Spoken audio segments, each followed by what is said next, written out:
Welcome to MT blog. আশা করি আপনারা সকলে খুব ভালো রয়েছেন। হ্যাঁ, আমিও ভালো রয়েছি। অনেকদিন পর আজ একটা ব্লগ নিয়ে এলাম। ছোট্ট একটা কথা বলবো। অনেক মেসেজ পাচ্ছি যে আমরা বাড়িতে বা পরিবারের মধ্যে এত ঝামেলা হয়ে যাচ্ছে বিষয় নিয়ে, আশয় নিয়ে, সম্পর্ক নিয়ে। কি করব? জীবনের একটা মূল বস্তু আপনাদের মনে রাখতে হবে। আমরা তো মানুষ, আমাদের অনেক বুদ্ধিমত্তা, আমাদের অনেক কর্মক্ষমতা। আর আমরা যদি ভালো করতে চাই খুব ভালো করতে পারি, খারাপ করতে চাইলে খুব খারাপ করতে পারি। ভগবান আমাদেরকে এত উৎকৃষ্ট জীব হিসেবে তৈরি করেছে। তাই সবসময় নিজেকে তৈরি করা, নিজেকে গড়ার মধ্যে রাখুন। কেমন করে? আপনি যেদিকে ফোকাস করবেন, যেদিকেই আপনার দৃষ্টি থাকবে, ফোকাস করবেন 100%, সেখানে বেশি কাজ হবেই। আপনি যদি আপনার আর্থিক উন্নতি করার দিকে ফোকাস করতে থাকেন, কিভাবে আমি আর্নিং করব এবং সৎপথে, কিভাবে আমি আমার ইনভেস্টমেন্টটাকে বাড়াবো, বিলিভ মি, ট্রাস্ট মি, আপনি ওটা পাবেন। কেননা আপনি সেই দিকে কাজ করতে থাকবেন, আপনার ফোকাস যেদিকে থাকবে। আপনি যদি ভাবেন সে আমার ক্ষতি করলো, আমি তার কিভাবে ক্ষতি করব, আপনি কিন্তু ডাইভার্টেড হয়ে যাবেন। ক্ষতি আপনি করতে পারবেনই তার, কিন্তু তাকে ক্ষতি করে আপনার কতটা লাভ হবে? বৃথা এনার্জি নষ্ট। তার চেয়ে বরং তাকে যদি ইগনোর করা যায়, ইগনোর করে দিন। পাশ কাটিয়ে নিজেকে আরো বলবান, আর্থিক দিক দিয়ে, মানবীয় গুণের দিক দিয়ে, পাওয়ারের দিক দিয়ে, জ্ঞানের দিক দিয়ে নিজেকে আরো উন্নত করুন। ফোকাসটা ওদিকে করুন, আর ওদিকে রেজাল্ট আসবেই। যারা বলেন আমার জীবনে ভালো কিছু হয়নি, ভালো কিছু হবে না, তাদেরকে একটা কথাই বলি, আপনারা ভালো কিছুর দিকে কোনোদিন ফোকাস করে দেখেননি। আপনারা গুলিয়ে গিয়েছেন। কেউ একটা কথা বলে দিল, সেদিকে কান চলে গেল। কেন বললো, কি জন্য বললো, তার কি উত্তর দেব, এটা কেন বললো, আমি কি করেছি, কেন বলবে, এত সব কেনর মাঝে আপনার যে আসল উদ্দেশ্যটা হারিয়ে যাচ্ছে সেটা আপনি বুঝতে পারছেন না। এবং আপনার মধ্যে প্রচুর ক্ষমতা রয়েছে। As a human being you are enriched with much ability, কিন্তু আপনি আপনার এনার্জিটা আপনি অন্যদিকে খরচ করে ফেলছেন। আপনার কাছে এনার্জি বাঁচছে না, তার ফলে আপনি যেটা চাইছেন সেটা আপনি পাচ্ছেন না।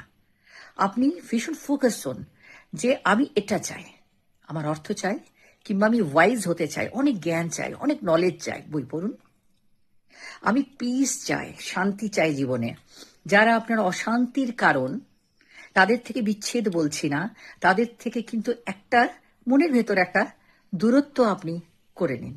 নিজেকে আলাদা ইজিলি করা যায়। খুব পাশে থেকেও কিন্তু হাজার ক্রোশ দূরে নিজেকে করে নেওয়া যায় একটা দেওয়াল, কিন্তু তাকে ডিস্টার্ব না করে। সে তার নিজের জগৎ নিয়ে থাকুক না।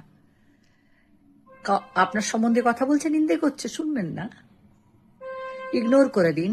আপনি অপমানিত হতে চাইলেই কিন্তু সে আপনাকে অপমান করতে পারবে। আপনি তাকে সুযোগ দিলেই সে কিন্তু ক্ষতি করতে পারবে। আপনি যদি না চান সে ক্ষতি করুক, আপনি যদি না চান যে সে ফার্দার অপমান করতে পারবে না, তাহলে সে কোনোদিনই পারবে না। ফর দ্যাট আপনার রিভেঞ্জ নয়, রেসিপ্রোকেট নয়, আপনি ফোকাস নিজের সরিয়ে নিন অ্যান্ড ইউ ডেভেলপ ইয়োরসেলফ। তো অন্তত একটা জিনিস হবে, আপনি একটা উন্নত মানের মানুষ হবেন।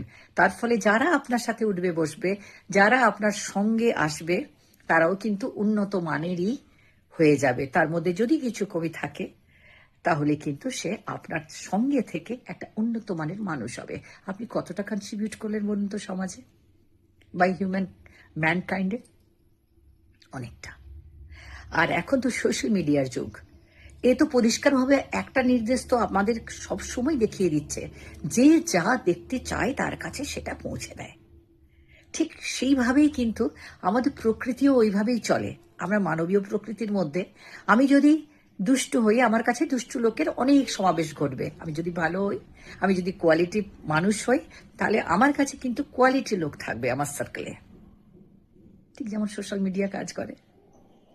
সেই জন্য এটা থেকেও আমাদের শিক্ষা নিতে হবে। তাই যদি ভাবেন আপনার কিছু হলো না, ভালো কিছু পেলেন না, তার জন্য নিজেকে ঠিক করুন, নিজেকে মেন্ড করুন, তৈরি করুন, প্রিপারেশন নিন, focus focus on the good, যেটা আপনাকে ডেভেলপমেন্ট দেবে বাই অল মিনস, যে কোনো ক্ষেত্রে হোক। যদি আমার সাথে একমত থাকেন তাহলে এমটি ব্লগে আপনি শেয়ার করবেন, এমটি ব্লগটাকে লাইক করবেন, ভালোবাসবেন আর সাবস্ক্রাইব করবেন। আর যদি আমাকে ভালো লাগে তাহলে আলাদা করে আমাকে থ্যাঙ্কস দেবেন। তার জন্য ইউটিউব আপনাকে দেবে অনেক অনেক ভালোবাসা এবং ব্যাজেস আর দেবে ইমোজিস। আর যদি আমার মেম্বারশিপ আপনারা নেন এমটি ব্লগে, তাহলে আলাদা করে আমার সাথে কথা বলতে পারবেন। আর আলাদা করে মেম্বার্সদের জন্য থাকবে আমার তৈরি করা ব্লগ, আমার তৈরি করা শর্টস, এবং আমি তাদের জন্য আলাদা করে লাইভে এসে তাদের সাথে চ্যাট করি। Actually bye bye, see you.